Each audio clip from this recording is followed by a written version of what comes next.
தமிழ்நாடு முழுவதும் 1000 முதல்வர் மருந்தகங்களை திறந்து வைத்தார் முதலமைச்சர் மு.க.ஸ்டாலின். மக்களுக்கு குறைந்த செலவில் மருந்துகள் கிடைக்கும் வகையில் திறப்பு.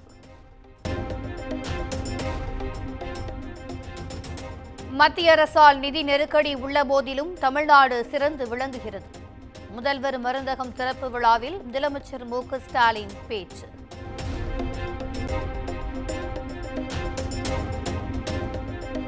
நகல் என்றுமே அசல் ஆக முடியாது. 1000 முதல்வர் மருந்தகம் திட்டத்தை பிரதமரின் மக்கள் மருந்தகத்துடன் ஒப்பிட்டு அண்ணாமலை விமர்சனம்.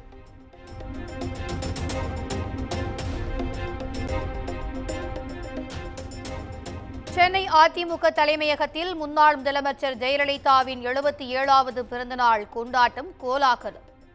ஜெயலலிதாவின் திருவுருவ சிலைக்கு மரியாதை செலுத்திய எடப்பாடி பழனிசாமி தொண்டர்களுக்கு இனிப்பு வழங்கினார்.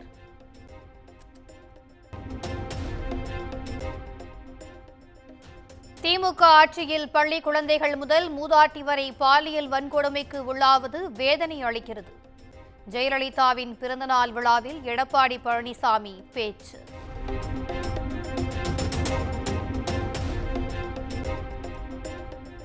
சென்னையில் நடைபெற்ற ஜெயலலிதாவின் பிறந்தநாள் நிகழ்ச்சியில் பங்கேற்காதது ஏன்?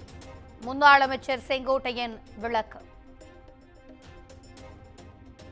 நினைவு நாள் என்றால் எல்லோரும் அங்கே செல்ல வேண்டும். பிறந்த நாள் என்கின்ற போது அது மகிழ்ச்சியாக கொண்டாடுவதற்கு ஏதுவாக நாம் அந்தந்த பகுதியிலே இருக்கிற மக்களை ஆர்வப்படுத்துவதற்கு, ஊக்கப்படுத்துவதற்கு, கழகத்தை உற்சாகப்படுத்துவதற்கு, மீண்டும் கழகத்தினுடைய ஆட்சி அமைவதற்கு ஏதுவாக இந்த நிகழ்ச்சியில் நடைபெற்றது.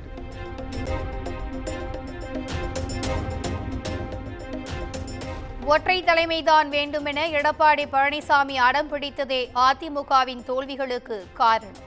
முன்னாள் முதலமைச்சர் ஓ பன்னீர்செல்வம் குற்றச்சாட்டு.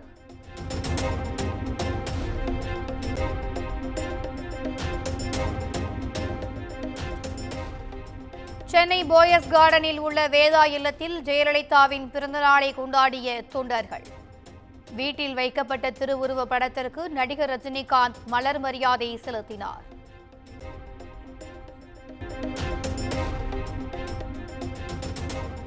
முன்னாள் முதலமைச்சர் ஜெயலலிதாவின் 77வது பிறந்தநாள் கொண்டாட்டம். மக்களுக்கு இனிப்புகள், அன்னதானம் வழங்கி அதிமுகவினர் உற்சாகம்.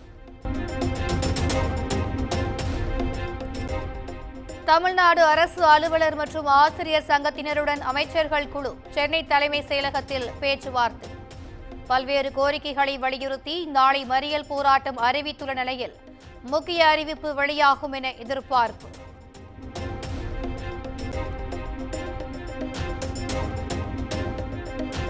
பொதுமக்களுக்கு இடையூறு இல்லாமல் அரசு ஊழியர்கள் போராட்டம் நடத்தினால் என்ன?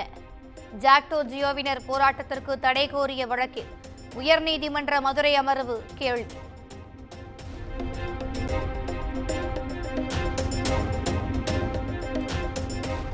மத்திய அரசின் மும்மொழி கொள்கைக்கு தமிழகத்தில் வலுக்கும் எதிர்ப்பு.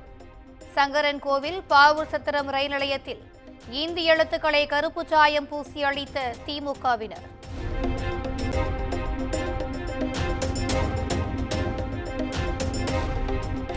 கொள்ளையடித்த பணத்தில் வீடு, கார், ட்ரேடிங் என சொகுசு வாழ்க்கை.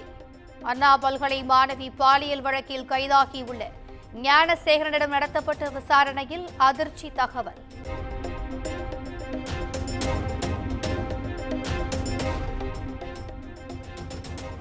ஞானசேகரனுக்கு எதிரான திருட்டு வழக்குகளில் விசாரணை நிறைவு. 3 நாள் விசாரணைக்கு பின் ஆலந்தூர் நீதிமன்றத்தில் ஆஜர்படுத்திய பள்ளிக்கரணை போலீசார்.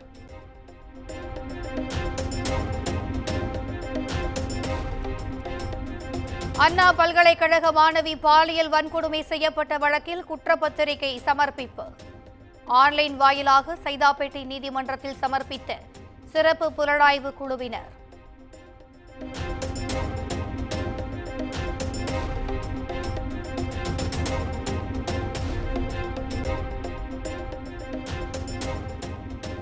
கரூர் அருகே 10ஆம் வகுப்பு மாணவி கூட்டு பாலியல் வன்கொடுமைக்கு உட்படுத்தி கழுத்தறுப்பு. மாணவி அவசர சிகிச்சை பிரிவில் அனுமதிக்கப்பட்ட நிலையில் 17 வயது சிறுவனிடம் விசாரணை.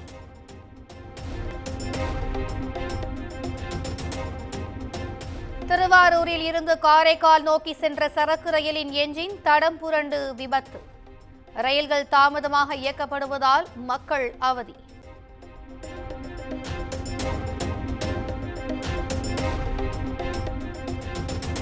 திருத்துறைப்பூண்டி ரயில் நிலையத்தில் நெல் மூட்டையுடன் 2 நாட்களாக காத்திருக்கும் லாரிகள். லாரி ஓட்டுநர்கள், சுமை தூக்கும் தொழிலாளர்கள் என 300க்கும் மேற்பட்டோர் போராட்டம். அவருக்கு என்ன செய்யணுமோ நீங்க செஞ்சு கொடுங்கன்னு எஸ்ஆர்எம்கிட்ட வலியுறுத்தி அந்த பைபாஸ்ல இருக்க ஸ்ரீராமும் வேலைக்கு அதுல காசு கொடுத்து என்ன செய்ய வேண்டியதுக்கு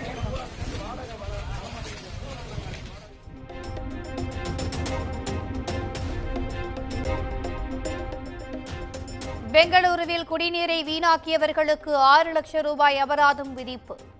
கோடையில் குடிநீர் தட்டுப்பாட்டை சமாளிக்கும் வகையில் மாவட்ட நிர்வாகம் அதிரடி நடவடிக்கை.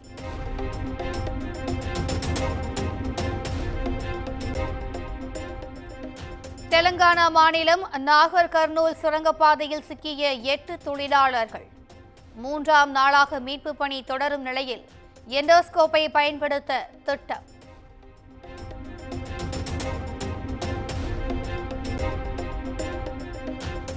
உலகமே இந்தியாவின் மீது பெரு நம்பிக்கையுடன் உள்ளது. மத்திய பிரதேச உலக முதலீட்டாளர்கள் மாநாட்டில் பிரதமர் மோடி பேச்சு.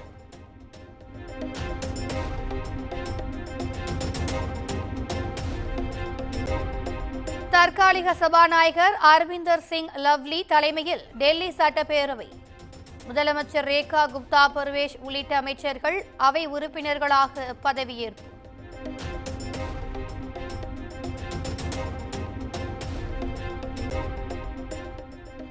இலகு ரக போர் விமான உற்பத்தி படை இணைப்பில் ஏற்படும் தாமதத்தை சரி செய்ய திட்டம். உயர்மட்ட குழுவை அமைத்தது மத்திய பாதுகாப்புத்துறை அமைச்சகம்.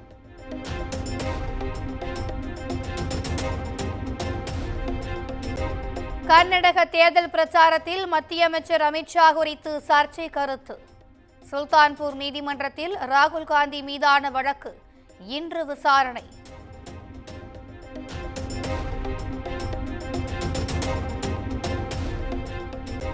பிரயாக்ராஜ் மகா கும்பமேளாவில் அலைமோதும் பக்தர்கள். நாளை மறுநாளுடன் நிறைவடையும் நிலையில் கோடிக்கணக்கானோர் குவிந்தனர்.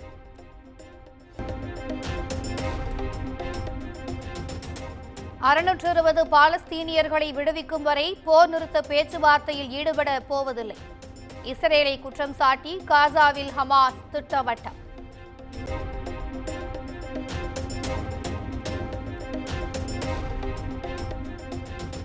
சென்னையில் ஆபரண தங்கத்தின் விலை சவரனுக்கு 80 ரூபாய் உயர்ந்து 64,440 ரூபாய்க்கு விற்பனை.